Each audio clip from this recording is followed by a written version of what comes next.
And we are back. We are the Coalition, loud and proud, outrage porn free, civilly disobedient media, broadcasting live on the worldwide Coalition Media Network here at the Go Local Live Center, 90 Way Boston Street, on the mean streets of Providence, the city we love. As I mentioned earlier, Gary Lay would refer to this evening as a drizzle night here in the city of Providence, but we're just as happy to get the rain out of the way in anticipation of the celebratory environment that will be everywhere in Providence. And of course, this is Pride Week. Tomorrow, Pride all day. The Libertarian Party will have a table there right at the south entrance. Feel free to stop by. Parade kicks off at 8 o'clock tomorrow evening. It's America's largest illuminated Pride parade. And let me tell you, it's something special. But speaking of something special, I've got a great guest in studio. He was going to join us last week, and a last-minute issue came up. He was kind enough to reschedule from his hectic day. Of course, I'm talking about Doug Gablinske, former state legislator and executive director and chairman of TEC-RI. Doug, welcome to the Coalition. Thank you, Pat. Glad to be here. Tell us about TEC-RI. Its inception, who its membership, if you will. Give us just sort of like an historical background on it. Sure. So TEC-RI stands for, in this day and age, it's a hard name to go by because everyone knows tech today means technical. Mm-hmm. But when TEC-RI was created back in around 1990, when decoupling came into play on the energy field, a group came together and named themselves the Energy Council, mm-hmm. and so it's TEC, not TECH. Right. And it's made up of large energy users, mm-hmm. manufacturers, businesses, institutions, who came together at that time because it was all brand new on how to, energy became a free competitive market. And nobody knew what was going on at the time, how to buy energy, auctions, all of it. And mm-hmm. so they came together out of a real lack of knowledge on how to deal with all of that.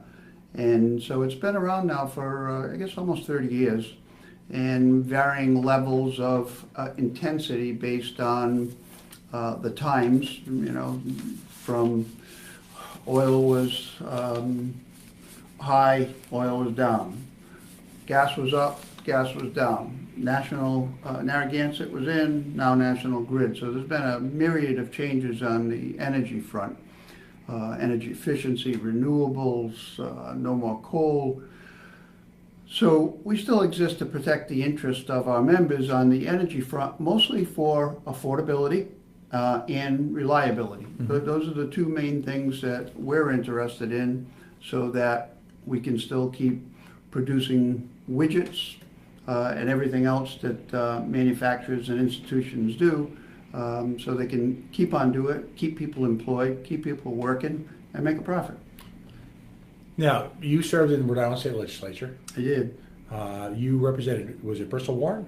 Bristol Warren, right. Parts of both of them. Okay. And how many years were you there, and what commissions, what boards did you serve on there? So I was there from 2006 to 2010. I had not expected to run for office again. I had been on the Bristol Town Council when I was, I think, 22. I was a senior at Providence College and got elected. After 2 years, I really was not what I wanted out of public service, although I liked serving. At the local level, it's really more about service than policy. Mm-hmm. Consider myself a little bit of a policy wonk. Great. And you found a home here then. And so I, after 2 years, I didn't seek re-election. And then I was out of elected office for 30 some odd years. And then one day I woke up and read the paper and saw that the rep wasn't running, and said, I don't know, my kids are grown, my business is good, my wife has got a good career, and maybe it's time again. And 2 days later, I decided to run, and I won in the primary as unendorsed Democrat, and then in the general election, won in 2008, and then lost in 2010 in the Democratic primary, mostly taken out by the public employee unions. Right, and there was considerable controversy at the time because one of the public employee unions was judged to have actually, and please correct me if I'm wrong, was judged to have been actually guilty of a cyber-related to crime, misrepresenting you and your organization, your political organization, if you will. Yep. You always stood as you were always an unendorsed Democrat for the most part, right, even though you won. Astonishingly enough, his conviction, if you will, was ultimately reversed, wasn't it? Yeah, it was. So he was convicted at the district court level. Who we're talking about is John Lydecker, who was a higher up in the Rhode Island NEA. And he was convicted of cyber stalking me at the district court level. It was appealed. Mr. Mann was his attorney, who is an extremely good attorney. I watched him firsthand. I've watched him through the years. He's extremely good. We've had him on the coalition. Have you? Yeah. I call him a procedural animal. I mean, he just is all about procedure and process, you know. But I full compliment to him because he's just extremely good. And when it was appealed to Superior Court, the judge decided that it was to throw the case out on constitutional grounds. And essentially, it was that because I was an elected official, I was allowed to be trounced on, and people could do things to you because of their ability, because you hold yourself to a higher standard when you're in elected office than the average person. So that's essentially why it was thrown out. It wasn't thrown out really on, I don't think, on the merits. Right. I mean, for the record, my understanding of the situation, he actually created a separate email address, misrepresented himself as you, and made all sorts of spurious claims, which to the benefit of the ultimate primary winner. Yeah, there was no question, and it came out after the election. I think if it had come out prior to it, it may have turned that election. I lost by, I think, 117 votes. My opponent was backed heavily by all of the. Who was your opponent? The name was last name was Morrison. I can't recall his first name right now. And he ran and beat me by 117 votes, which is essentially, you got to flip 60 votes to turn that election around. And I think if that had come out prior to the election, I may have won. Right. Who knows if I would have lost the next time or lost. Widely, though, and I just sort of set the tone for our conversation. You were viewed as a reformer and pretty outspoken opponent. Yeah, I kind of took a different perspective on the Democratic Party and philosophy of. I'm certainly not a liberal Democrat, and I would call myself moderate to conservative Democrat. And I really think that the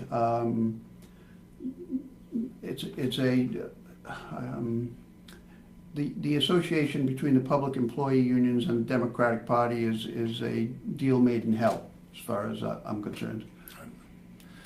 Yeah, it's interesting. I come from a place where I support private labor unions, and I support them coming from a space as a capitalist, because I do believe that individuals have the right to organize in the same manner that corporations and any type of interest group do to gain efficiencies and gain scale and gain power in the marketplace. To me, that's fundamental capitalism. The problem that I see with public employee unions, and some of my best friends work in public employee unions, but ultimately there's no stopgap, there's no safety valve. Since government, despite Rhode Island's best efforts, it seems like government cannot fail.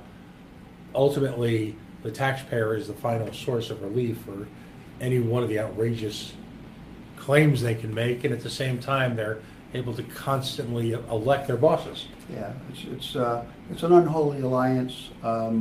I think, I could be wrong about this and stand corrected, but I think it was President Roosevelt who said that we'll one day rue the decision to have allowed public employee unions to unionize. Right. So then next step, you're smarting from a primary loss for all the wrong reasons. At what point in time did you join TEC-RI? So the General Assembly is a part-time position that really takes up a lot more than part-time. It can really swallow you up. I remember when I first went there, I said, you know, you need to be busier. You just don't understand what you do until you've been there for a year, and then you realize it just swallows you up for time. And I've always been an entrepreneur. I've had a number of businesses through the years, and I have a real estate appraisal company that I have had now for close to 25 years. And that's my main thing. And one day I was approached, I guess about 3 years ago, by someone asked me if I was interested in a part-time position with TEC-RI. I'm somewhat bored with my business. I've had it for a long time. I have, you know, Spoken like a serial entrepreneur. I started a business, Yeah. employs people, I make money.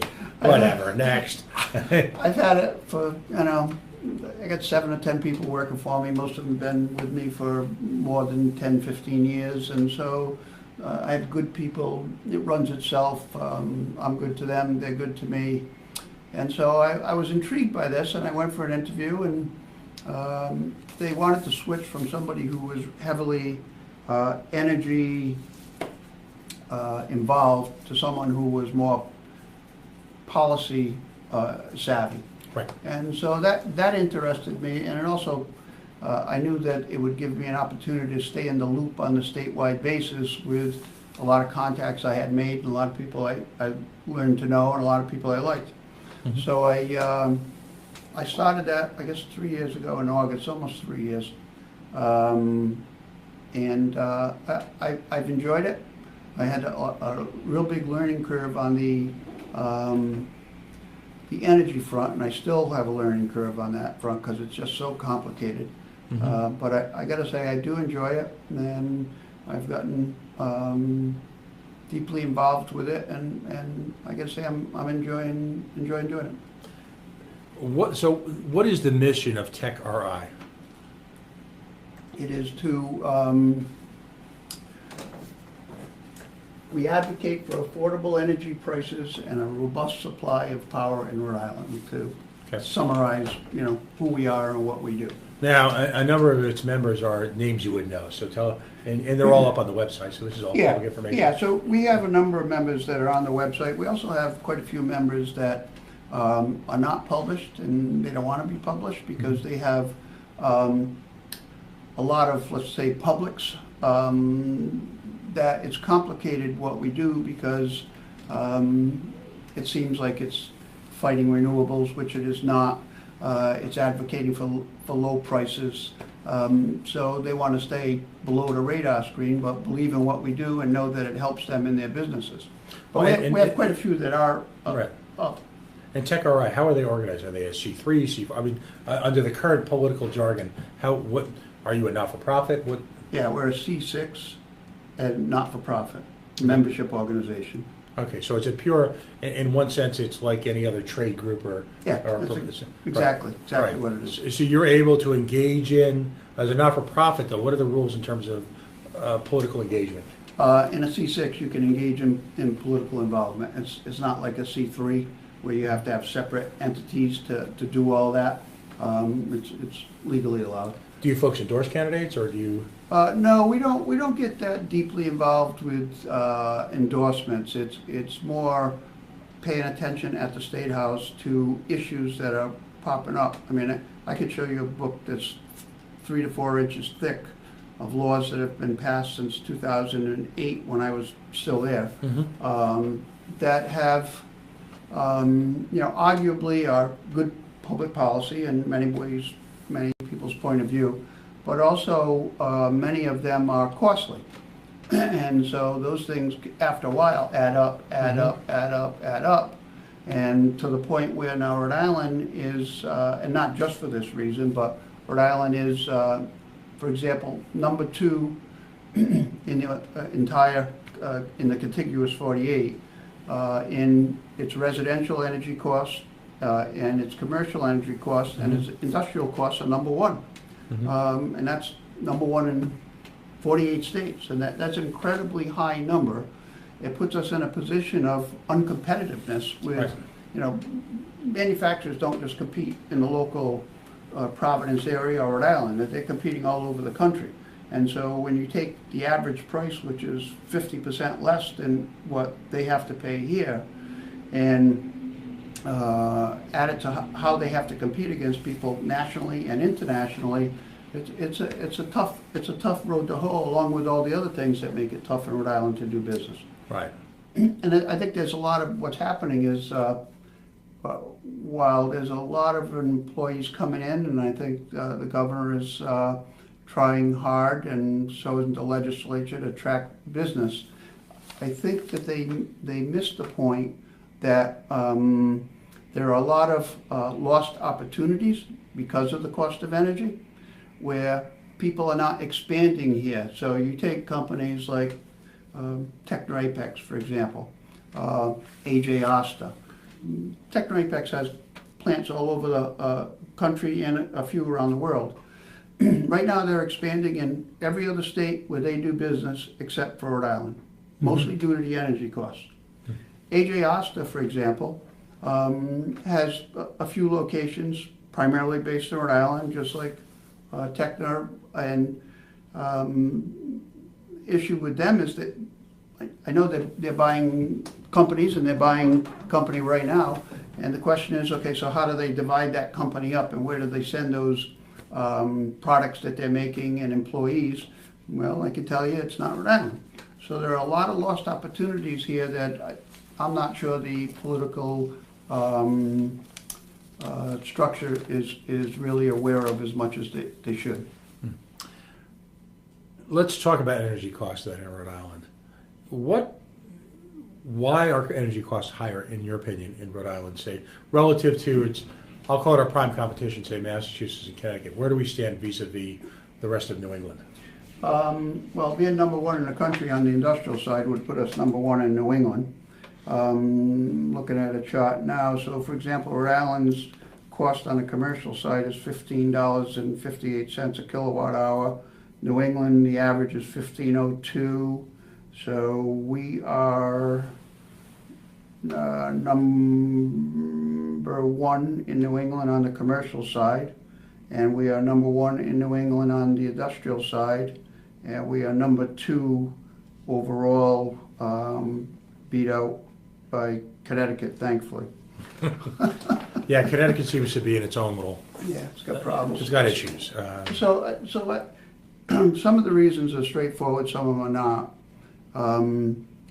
A very big issue is the lack of natural gas here, where the rest of the country is enjoying fracked natural gas, which is coming from this country, and there's a huge network of pipelines throughout the country. And so there's this cheap gas that's going all over the country and not coming to New England because there's no pipelines. We're literally at the end of the pipeline. So there are a couple pipelines trying to get set, but the NIMBYism and the fighting of it has really held them up to the detriment of our area and our competitiveness. So that, well, let me ask you about that, because NIMBY is a tough word for me. I'm a big believer in area self-determination. Right now in the state of Rhode Island, where are there proposed pipelines in the well, for lack of a better term, in the pipeline? And what is their status right now? So there was 3, then there was 2, now there's 1. And that has to do mostly with people fighting, not wanting the pipelines to be able to travel through land areas. The biggest, I would say, person who blocks that is the Conservation Law Foundation. I've had Jerry Elmore on the show, just full disclosure. Yeah, they have nothing but money, and they fight hard for what they do, and they've been able to block that. The Spectra line, let's call it, the one that could pass through Rhode Island and come up into Massachusetts, would run along all existing rights of way. So not have to take any more land at all, existing rights of way for the gas pipeline that comes into Rhode Island now through Burrville, right through the corner, and then moves on into Massachusetts. In that case, it's a cost factor. The expense of bringing that line here from so far away is extremely expensive. So Rhode Island, this is a regional problem, not just a Rhode Island problem. So the states at varying levels and degrees of ability passed legislation to allow the states to aggregate their demand and have the ratepayers take part in the cost of the pipeline. So you would think that we would be opposed to that because it would just add cost to payments of gas and electricity. But when you do the math, what you find out is even by doing that, it makes for a almost 25% decrease in prices because of getting that cheaper price gas here, which is now just strangled from getting here. So that was something we supported. And in Massachusetts, the Public Utilities Commission decided they had the power to do that because the legislature wasn't moving that issue. And it went to court, and the court decided on appeal to the Superior Court level, maybe Supreme Court level in Mass, that they did not have the power to do that. So without it being a regional approach, particularly with Massachusetts, because they use most of the power in New England, that's dead in the water right now, and it's problematic. It's problematic not to get more gas here, and people can argue about frack gas and the problems with that. We don't have frack gas anywhere in New England. If they get a problem with it, go out to Pennsylvania, go out to the states that allow it, and do your fighting there. Mm-hmm. For here, it's competitiveness and us trying to survive as an economy. The next biggest problem is the because of that lack of gas, we run into a problem during the winter time and the summertime when we hit peaks. So I think a lot of people are under the misconception that renewables will solve all those problems and that we should just move towards renewables. And we do not stand opposed to renewables. We think that is the way the world is going. We don't oppose solar. We don't oppose land wind. We do oppose offshore wind because of the price of it is just astronomical. Mm-hmm. So we're not opposed to that at all. We're also not opposed to coal plants shutting down that generate electricity. We're not opposed to oil plants shutting down. That's all good for the climate and moves in a good direction. But we do need gas. And on the renewable front, what people think is that it can just take over and replace electrical generation. The true fact of the matter is that renewables are duplicative. Any dollars you spend on renewables has to be covered by an electrical generating plant that can produce power in a heartbeat when it goes up, because what power has to cover is the peaks. It has to be available to cover the peaks, and that happens maybe 10 days in the winter and maybe 10 days in the summer. So until renewable power can be stored, and I believe someday it will be. I believe that technology, for everything we've seen in our life, I believe that will happen, and that will spell the end of fossil fuels. But till that comes, we need gas, we need it in New England, we need electrical generation that can come on board like that and satisfy the demand of all of us. How antsy do people get when they lose power because of a hurricane or a snowstorm? One day, okay. 2 days, they're getting agitated. 3 days, they're losing their food. It's getting cold. 4 days, 5 days, they haven't taken a shower. Right. And people don't realize the agitation of that until it really happens. They take it for granted. Well, renewables don't solve that yet. They may, and I hope they do, but right now we still need electrical generation. Gas is the least polluter on the climate front. It's 40 to 50% less than coal, 30 to 40% less than oil. It is a real solution to our problems here. And I'm going to play devil's advocate because Sure. the important thing is to have a conversation, not for me to try and change your mind or to preach to you, but I have people from both sides of the issue on the show routinely. It's a big part of our focus here. There are those that argue that the methane gas component that is a byproduct of natural gas generation is in fact as or more harmful, it's been alleged, than coal. Yep. how does one get one without the other? First off, I'm not sure that that argument is true. Mm-hmm. It's an argument being made, but I don't know that it's scientifically been proven. Mm-hmm. So until that has been scientifically proven, it's a argument that's being made by the naysayers to gas who want all the renewable, but are going to cry like a baby when they can't take that shower after the fourth day. Well, the next step is, of course, the pace of renewable construction. Scientific American reported just a few months ago that last year, for the first time in history, the majority of new power generation here in the United States was renewable based for the first time, that outpaced the production of legacy. Mm-hmm. It's I would argue, my own personal feeling is that you've got a chicken and egg phenomenon going here. If you don't, and I'm as a libertarian, as you can imagine, I'm no fan of, I'm anti-subsidies. But if the technology appears to be following what's often referred to as Moore's Law, if you're familiar with Intel Corporation, Moore's Law was that essentially he predicted a rate at which microprocessor performance would increase exponentially. If in fact that the pace of alternative energy is increasing exponentially, there are those that argue that we're on the brink of being able to be, I'll use the term, alternative energy dependent. What do your statistics say about that in terms of where we are on that curve? How far do you think we are out of that? I think that it is picking up steam. I think that it would never pick up the steam it has without being heavily subsidized by federal and state government. It's heavily subsidized. It couldn't never stand on its own. But there are a lot of things that take place in policy that decide there should be subsidy. So no argument on that. And we can keep increasing that, and get to like Germany is, which is, I think, somewhere around 80% renewable. The fact of the matter is, they still have to have electrical generation because renewable is intermittent power that does not produce if the sun doesn't shine and the wind doesn't blow, there's no power. So you can take, let's say a solar array could produce 1,000 megawatts. Mm-hmm.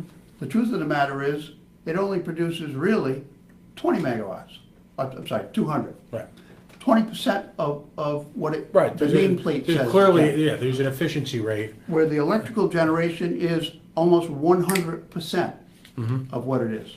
Right. So you can keep on doing all of this. The fact of the matter is, it's duplicative. And Well, it's costly and duplicative. No, and I get that, but and again, I'm just playing devil's advocate here. When you talk about subsidies, in my mind, one of the subsidies that's been unfairly kept out of what I call legacy power production is been the incredible cost of cleanup on plants that's often incurred by the taxpayer or / the ratepayer, as opposed to the industrial giants who always seem to have a way to kind of slip through the safety net. As a libertarian, it's interesting. We believe in free market solutions without subsidies, but at the same time, we have something called the non-aggression principle, where the cute way of putting it is you're not supposed to take stuff or break other people's things. I'm from New Jersey, and you could almost call us, as opposed to the Garden State, which I always found incredibly ironic. I believe we should be called the Superfund State. And the and here even in Providence and Pawtucket and CF and towns like West Warwick, the brownfield mitigation costs that the state and taxpayers and ratepayers have had to incur has been phenomenal. So I look at subsidies. I try to look at subsidies on an even keel.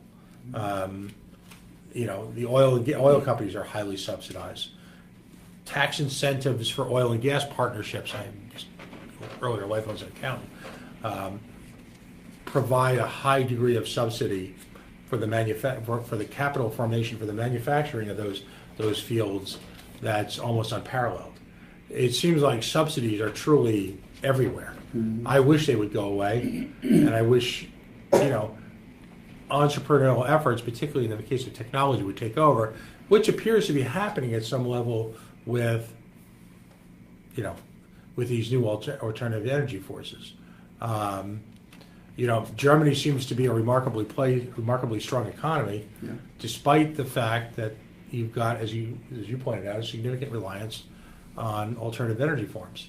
How much do you subscribe or not subscribe or debate the phenomenon that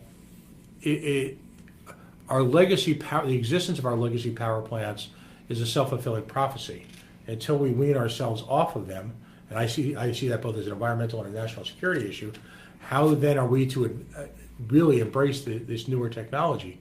Quite frankly, in the case of Japan and Germany, a lot of their oldest power plants were literally, for lack of a better term, bombed out of existence. Mm-hmm. One of the reasons why Japan was so competitive in the 70s and 80s was that they had a much newer industrial grid than we did. Mm-hmm. The problem is we don't seem willing. Americans, by definition, are unwilling to embrace new answers unless they're forced off of the old. I just have a problem with this continued reliance on an energy phenomenon that, again, I see all sorts of additional costs to. What are your thoughts? I'm not familiar with your topic. Mm-hmm. I gotta say, I'm just not familiar with that, because the power plants we have around here have not been cleaned up by the government. I mean, they're only closing now. Right. So you got Brayton Point, which just closed 2 weeks ago. Mm-hmm. That company that owns that plans to decommission that to clean all that, so that's being taken care of by the corporation that owns it, unless they walk away, which I can't predict the future. Mm-hmm. So it's not a phenomenon that I'm aware Mm-hmm. of here in New England, unless you can point me, and I'm glad to learn more about it. No, I will. And because it strikes me that once these areas are broken, it's difficult or near impossible to bring them back to their original state. And if it's one thing if they're already in an industrialized core, Mm-hmm. but if you're going to take away land and or resources for the generation of these legacy power plants, all of which involve a significant presence of harmful chemicals, I believe we need to ascribe an actual cost to that. And that cost, you can call it a subsidy, you can call it an opportunity cost, but there is a realized cost to society and to the community at large. So I never see anything ever acting in isolation, because that's impossible. There are always unanticipated side effects to just about every behavior. And I think there is good discussion on that now, and as evidenced by the agreement of the New England states, and I think a couple of others, regard to greenhouse emissions. Mm-hmm. And there's more and more discussion about that to try to penalize not only electrical generating plants, but manufacturers, people who pollute the air. Mm-hmm. And so that discussion is bubbling up.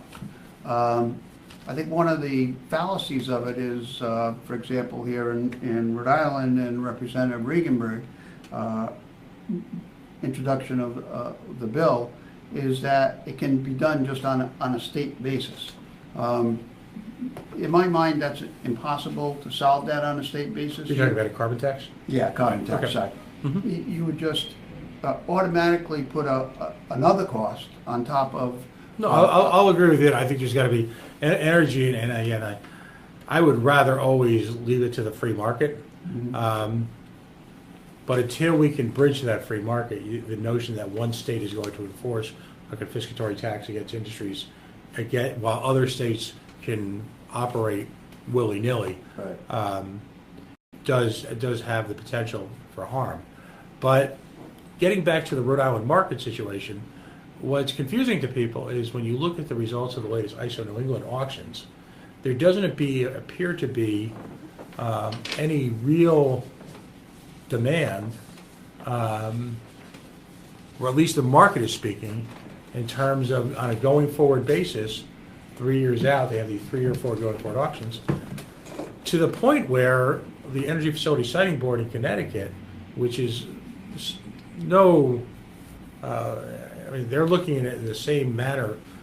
It's slightly different legislation underlying it, but they're looking at a lot of the same issues as we are, is that they turned down a similar application to what's going on at Boroughville in Killingly. I'm aware of the decision.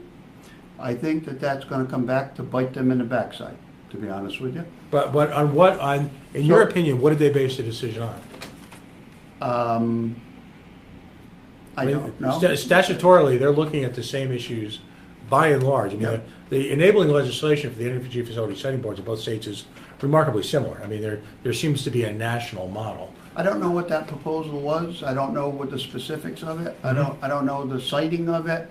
That's all a year to 2 year process that I'm dealing with the Invenergy plant here in Rhode Island. So what I can tell you, let's go back to ISO for a second and the auction.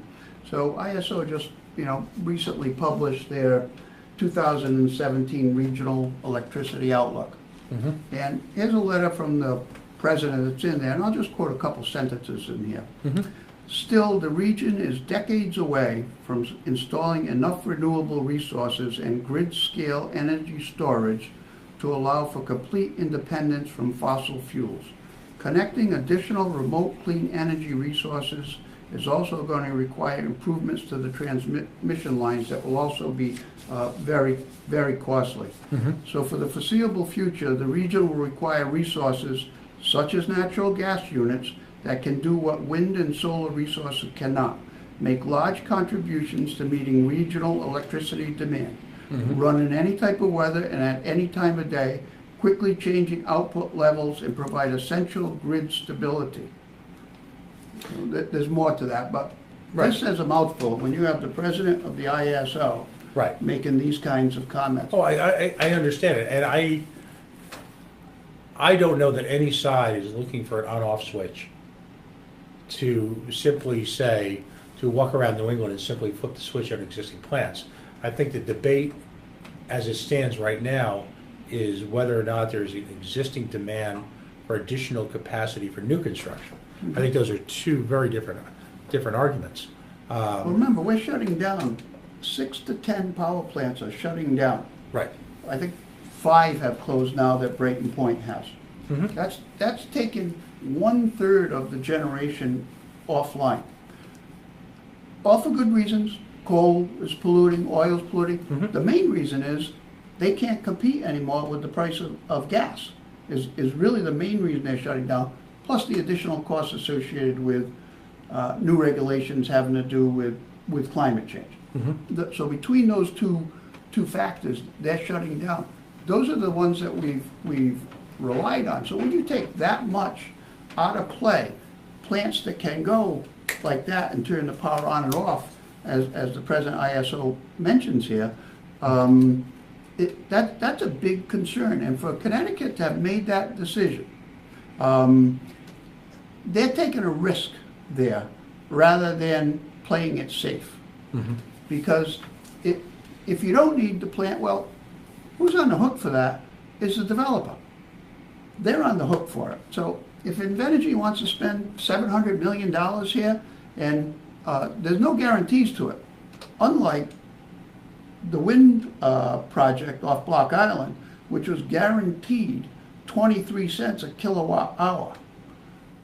23 cents versus buying it on the open market for 6 or 7 cents. So Invenergy builds that plant, that's on their nickel, that it makes money or it doesn't. So, well, and we'll talk about the community focus in just a second, but staying on the subject of ISO, if in fact this forward demand is going to exist, why did the ISO auctions not assert themselves more in terms of committing to, let's just say, Invenergy's future production? Because I think that the markets see that the possibility of that plant not being built is a possibility because of the political climate right now, and so they couldn't they couldn't depend on that. The other thing that's happened is we haven't had a good cold snap in a while. We get a good cold snap here that runs a number of days like we had, I guess 4 years ago, Pat, was Right. when it was? I work outside. For the record, full disclosure, I sell snowplow equipment. Is that right? I do. So and prices spiked on the forward capacity market after that. Also, the forward capacity market has gotten to be a bigger and bigger and bigger piece of the bill that you pay now because of the cost of it, because of renewables. And that's also driving up the cost of electricity. So my response is you can't look at that 1 year. You have to look at that over a period of time.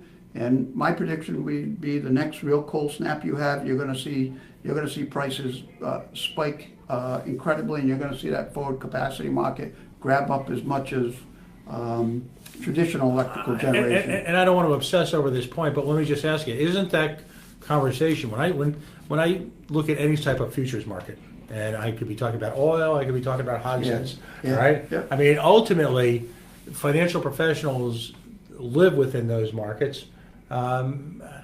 Their fortunes are made or lost in their interpretation of that.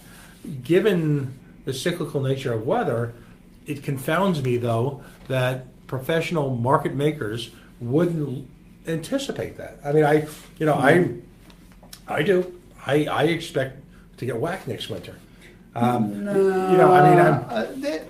Temperature, climate, we do seem to be going through a process where average temperatures are rising. I'll leave the climate change argument out of that for tonight because I really want to focus on energy markets. But, there's no contrarians who would take advantage of low price. Again, my understanding, please, you deal with this on a day-to-day basis. I'm not an expert. I literally play one on the radio. The point being is that there wasn't any contrarian in the market who would choose to roll the dice on what appeared to be energy available at any price. That's what confounds someone like myself, who, while I have an emotional stake in the game, I separate myself out as a media host and say, okay, I need to play devil's advocate on both sides. I'd say for that answer, look to the stock market. That market rocks and rolls every single day based on the most recent news. Right. And it goes up and down based on, President Trump saying something or something happened in Iraq and quantity of oil being produced, and it just goes up and down. And I think that the ISO auction is not much different. Remember, we're trying to predict what's going to happen 3 years from now. That auction is for 3 years from now. So at which point, again, I want to get into the community in a second, but the continued pace of alt energy construction continues seemingly unabated, despite the fact that it would appear that certain tax advantages to it are going to go away. So it affects some of the subsidies are going to go away. I mean, in my libertarian dream, people continue to innovate these solar cells so that the peak load that they continue to carry continues to grow, and that simultaneously ultraviolet and other technologies are merged into solar cells as well, as are lowering costs, it would appear, daily on roofing panels made with solar cells integrated. That to me speaks as much an argument towards this sort of declining value of legacy power construction, because the next area I want to focus on is community impact. Much has been said about the existing pipeline that's already in place. I believe that was Spectra, right? And now it's another company has taken over Spectra. Yeah, I can't keep track of that. Right. Yeah. Which is an issue, by the way, to some. The notion that we sort of move the three-card Monte, if you will. That's free enterprise, though.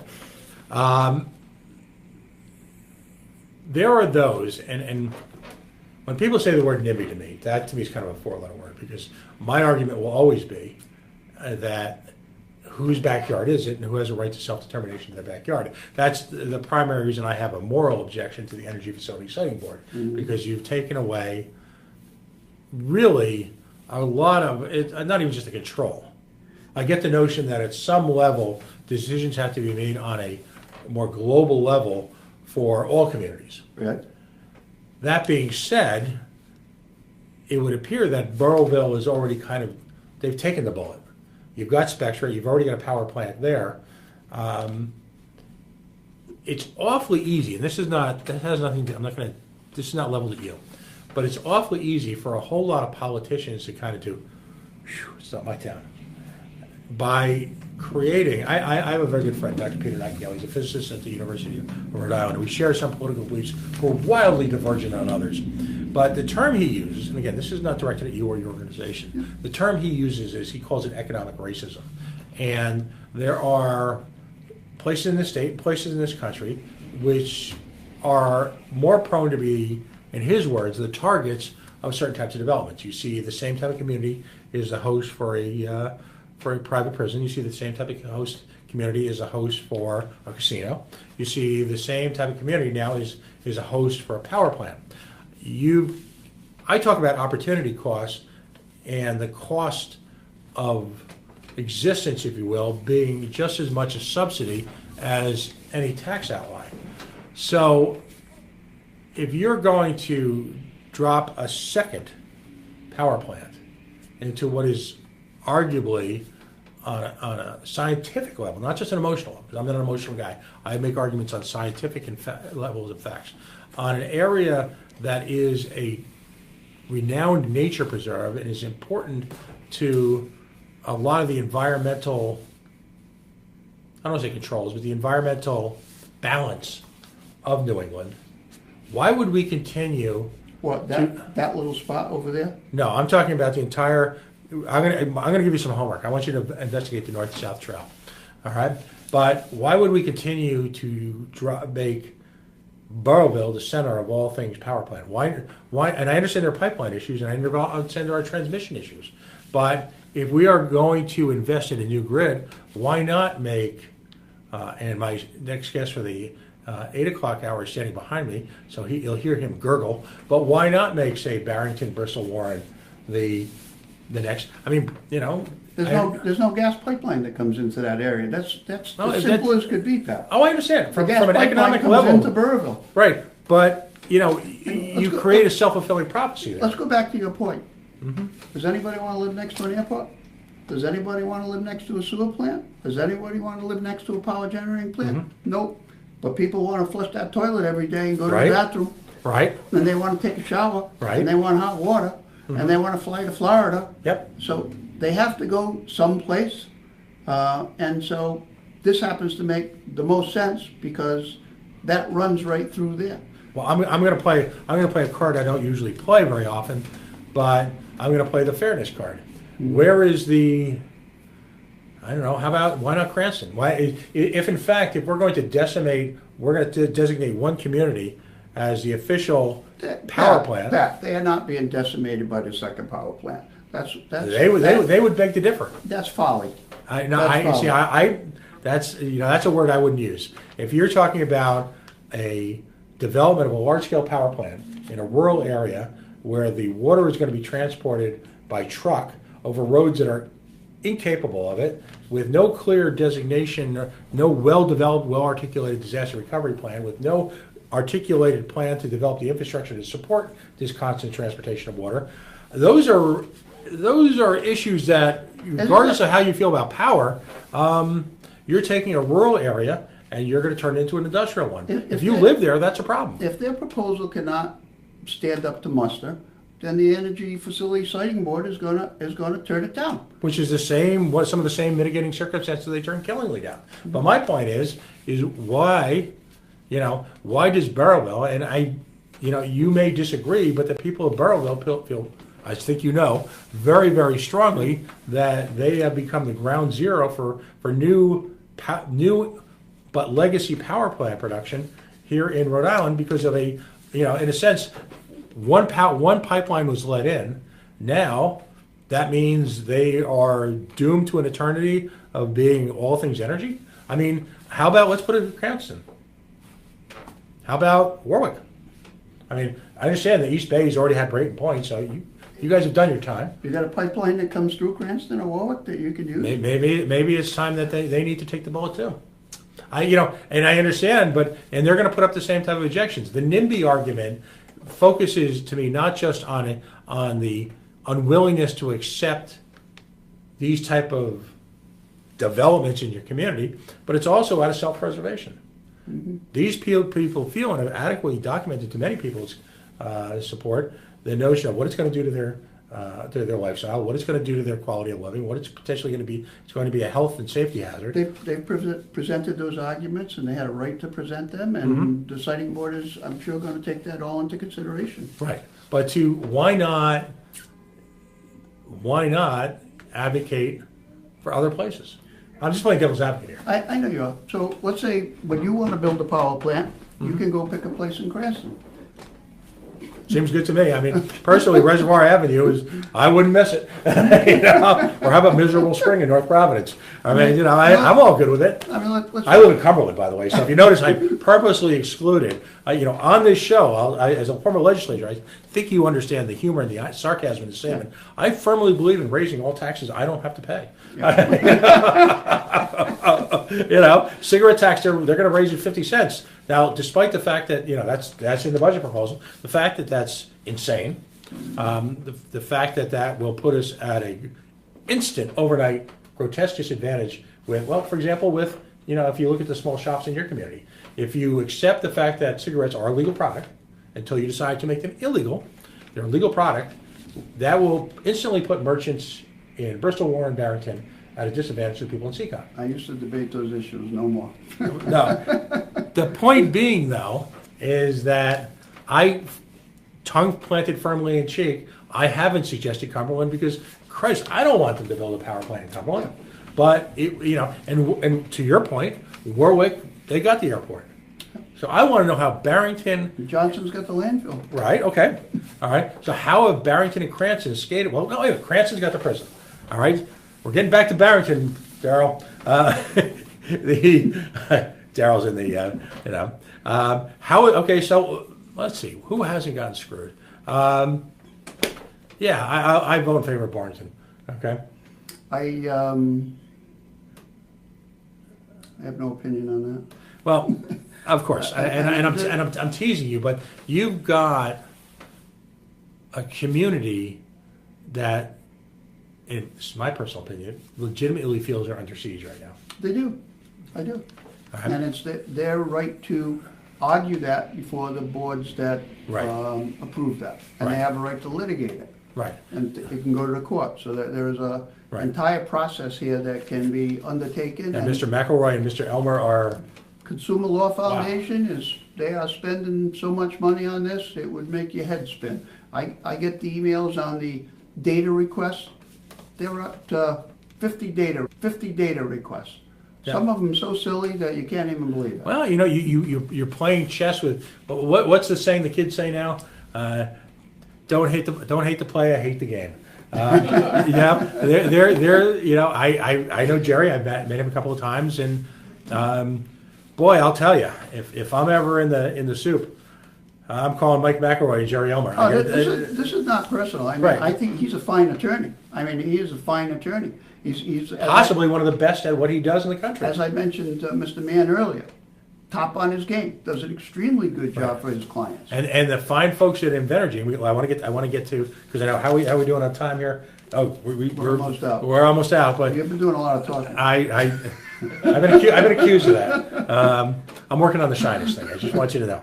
Okay, they're doing an intervention. Can I bring up one last issue? Of course, no, please. All right. And you've got a few minutes if you want. The beauty of this is we don't suffer. This is a conversation, so it's up to you. But please go ahead.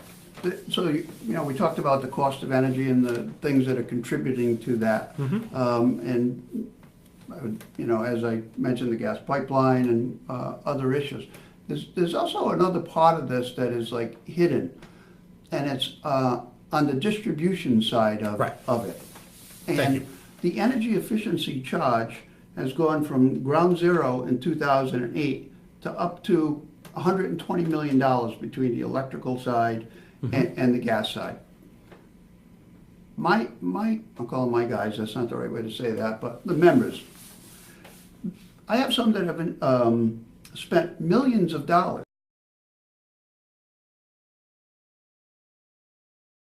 spending more money to stop having to buy, because it makes great business sense. Right. Every dollar you save today, you save tomorrow and the next day and next day, and it is compounded on top of it. Absolutely. So, but what's happened is that charge has now gotten so high.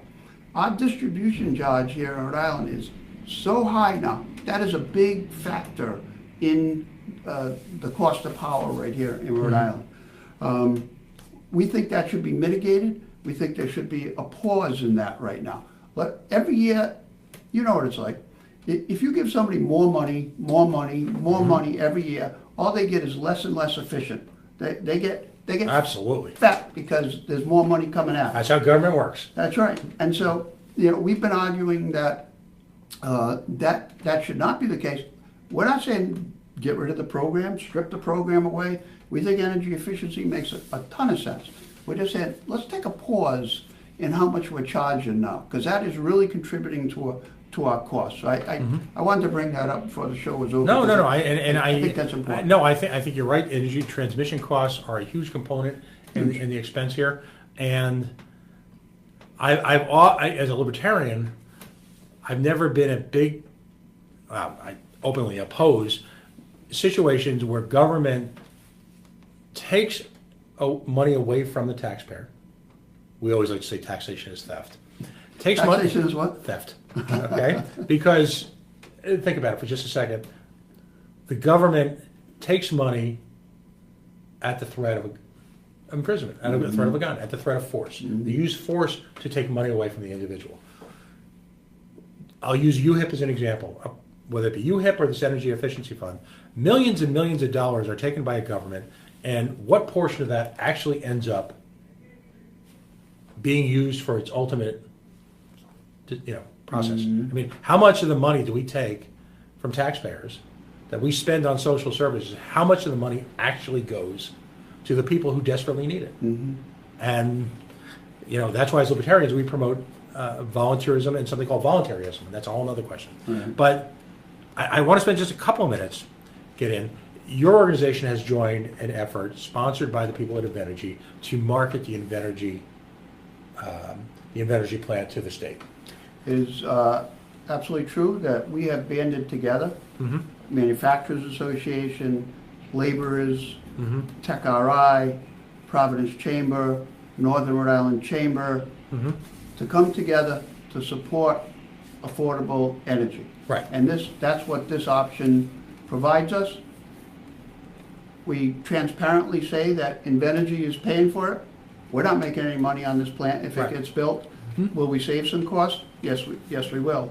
So it's up to them to pay for that, but we gladly get behind it because it's what we stand for to begin with. Right. And I applaud your willingness to join me tonight and have a conversation. Yep. And a polite one at that. Imagine that, with no invective, No. I'm gonna I learned at the State House you have to agree to disagree. Absolutely. And I would, when I first got there, I said, I really can't stand what this guy's talking about. But then I learned it's not the person, it's not the man, it's not the woman. They look at me and thought the same thing because I had very contrary views to, let's say, urban Democrats. Right. But there's a level of respect that I learned there that I carry with me today. It has nothing to do with the person. It's all about what the discussion is about. Right. And the deliberative process is a critical component, not only to arrive at the correct decision, but the deliberative process gives people ownership in what the ultimate decision is, and a higher degree of willingness then to abide by what that decision is, particularly in cases where it may be contrary to their own personal wishes. Right. So I'll leave you with this challenge. You joined us today. You were willing to openly discuss the issues. We agreed to disagree on certain things. The problem, as I see it, is that the people at Invenergy have been unwilling to engage in the sort of impromptu back and forth exchange that's really necessary at this point. And while there's been many public meetings, it's largely scripted, and they will not appear on media unless it's largely scripted. That's been told to me personally. I've been asked to submit questions to people, which I won't do. because I don't have to. So I'm going to challenge you to, whether it's yourself or any of the individuals in your organization, or perhaps even, heaven forbid, the Invenergy people, come on this show and engage in the type of, I think, dignified, thought-based conversation that you and I had tonight. Because until they do that, given the paranoia that's almost a necessary part of being a Rhode Islander, because so much pain is routinely inflicted upon Rhode Islanders, to the point where you see and usually find a plot somewhere underneath. I mean, I had a disclosure tonight that, you know, the Pawtucket Red Sox are getting clean air money to shuttle people to their own stadium. How does that work? All right. So when you find stuff like that, and you live in a town like Burrillville, you by definition don't trust anybody or believe anybody at any level at this point. And the only way that's going to change is this type of debate. So I put that out to you. In a dignified setting, I would love to have someone from, say, Keep Rhode Island Beautiful, or any one of the United organizations have this conversation either with you or a member of your organization or a member of the greater organization, because I think that's the one thing that's missing here. So, you know, obviously I can't speak for them. Of course. And they'll probably listen to the show. Somebody will... Hi, Megan. Someone will have them... Some poor intern. The A-list doesn't have to listen to my show. I get the college intern right now is listening. So, okay? you know, that's up to them. But what I would say is that I remember last September, TEC-RI hosted the ISO quarterly meeting in Providence. Mm-hmm. It moves around every quarter. I just came from one in York, Maine. Right. I'm on the board of directors there. When we had the meeting here, we had a panel that was included Spectra, included Invenergy, and it included Deepwater. I think it was a balanced presentation of the facts. We got protesters that marched into that meeting from FANG that disrupted that meeting, and I got to tell you, it sticks in my craw that they think they have the right to disrupt meetings because of their point of view. Mm-hmm. It's not respectful, it's disrespectful, and I would be glad to set up, I can tell you this in response to your question, I would be glad to set up a debate process that discusses this plan in a dignified manner that will be, if anyone in the public says one whisper, the debate will be over. So there'll be no protest. It'll be a dignified debate, and they can pick 3 or 4 people. The other side can pick 3 or 4 people. We'll moderate that and keep it down the middle. So Okay. I would accept your challenge based on those terms. That's a worthy goal. Okay. Doug Gablinske, TEC-RI, thank you for joining us tonight. This broadcast will be available at some point over the weekend on the Coalition Radio Facebook page and coalitionradio.us. I appreciate your willingness to come in here and discuss, as we like it, say, the issues.